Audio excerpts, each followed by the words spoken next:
Takže u dnešních zpráv o počasí vás zdraví Monika Holubová. Takže předpověď na celý týden zní asi nějak takhle. Celý týden bude na hovno. Jo, takže bude pršet, prostě jako bude vošklivé počasí, hlavně bude chcát, budou bouřky, že jo, no. Potom na pondělí je prostě předpověď déšť, místy bouřky. Na úterý je bouřka, na středu déšť, čtvrtek déšť, pátek déšť, sobota déšť, neděle slunko, déšť, bouřka. To bylo v Čechách. Na Moravě bude celý týden jenom prostě pršet a budou bouřky, že jo.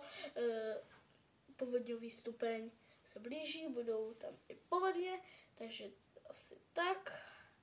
No, potom to bylo na Moravě, teď Slezsko, tam bude prostě jenom hezky, tam bude svítit sluníčko, takže rozhodně jděte do Slezska. Jenom v úterý tam bude asi jako náledí, no. Ale to neřešte, prostě tam bude jenom vánice sněhová.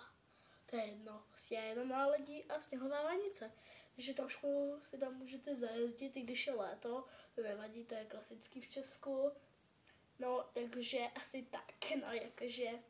A to je z dnešních zpráv o počasí všechno, tak nazdar.